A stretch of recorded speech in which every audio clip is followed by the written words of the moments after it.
Today, we will discuss the life, family, education, and the notable works of Jose Rizal. Let us know more about our Philippine national hero. Dr. Jose Rizal or Jose Protasio Rizal Mercado y Alonso Royalonda was born on June 19, 1861 at Calamba, Laguna.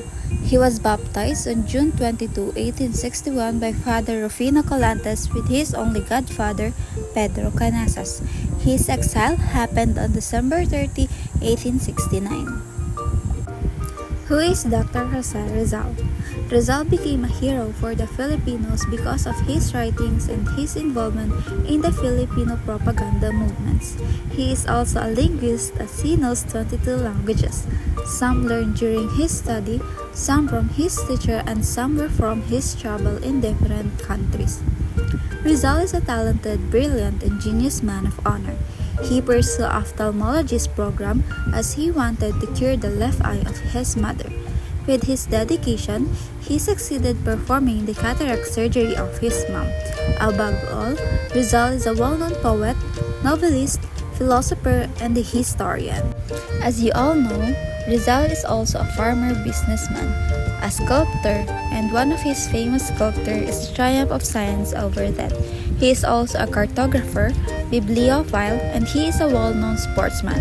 He mostly excelled in fencing, archery, and chess. This is the family tree of the Mercado family.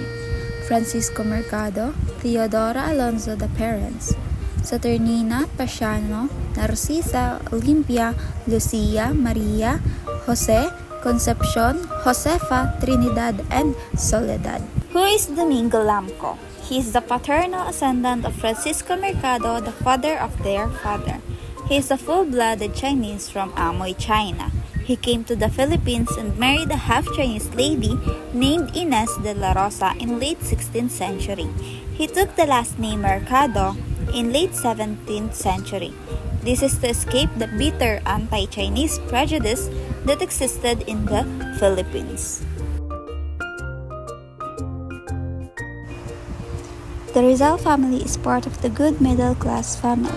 They belong to the so-called type of family, La Principalia, which means not poor, not rich either. They had a large 2-story stone house, a carruaje, and a private library at home with 1,000 and more books. With that, they can afford to send their children to Manila for college. They had a simple, happy, and contented life in Laguna. The Rizal family believed in the maxim, spare the rod and spoil the child. Every day, they pray Angelus and Rosary. Rizal's first teacher was his mother. He learned the alphabet and prayers at the age of 3. Doña Teodora as a teacher to Rizal was patient, conscientious, and understanding. She is the first to discover that Jose had a talent for poetry. With that, she encouraged him to write poems. After Doña Teodora, they employed the private tutors to give lessons at home. It was Maestro Celestino, his first tutor, and Maestro Lucas Padua, the second tutor, that focuses on teaching Jose about arithmetic. Leon Monroy was a former classmate of Rizal's father. This old teacher lived at Rizal's home and instructed Jose in Spanish and Latin. He did not live long and died after 5 months. After Monroy's death, the parents of Rizal decided to send him to a private school in Binyan. The son of a prosperous landowner, Rizal was educated in Manila and at the University of Madrid. A brilliant medical student, he soon committed himself to the reform of Spanish rule in his home country. Though he never advocated Philippine independence, most of his writing was done in Europe, where he resided between 1882 and 1892. In 1887, Rizal published his first novel, Noli Me Tangere, The Social Cancer, a passionate exposure of the evils of Spanish rule in the Philippines. A sequel, El Filibusterismo 1891, The Reign of Greed, established his reputation as the leading spokesman of the Philippine reform movement. He published an annotated edition, 1890, reprinted in 1958. Neo Morga's Sucesos de las Islas Filipinas, hoping to show that the native people of the Philippines had a long history before the coming of the Spaniards. He became the leader of the propaganda movement, contributing numerous articles to its newspaper, La Solidaridad, published in Barcelona.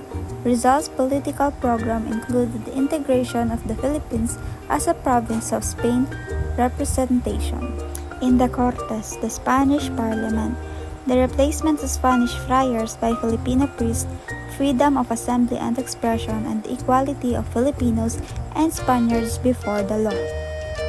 Rizal returned to the Philippines in 1892. He founded a non-violent reform society, the La Liga Filipina in Manila, and was deported to Dapitan in northwest Mindanao. He remained in exile for the next 4 years. In 1896, the Katipunan, a Filipino nationalist secret society, revolted against Spain. Although he had no connections with that organization and he had no part in the insurrection, Rizal was arrested and tried for sedition by the military. Found guilty, he was publicly executed by a firing squad in Manila. His martyrdom convinced Filipinos that there was no alternative to independence from Spain. On the eve of his execution, while confined in Fort Santiago, Rizal wrote Ultimo Adios, The Last Farewell, a masterpiece of 19th century Spanish verse.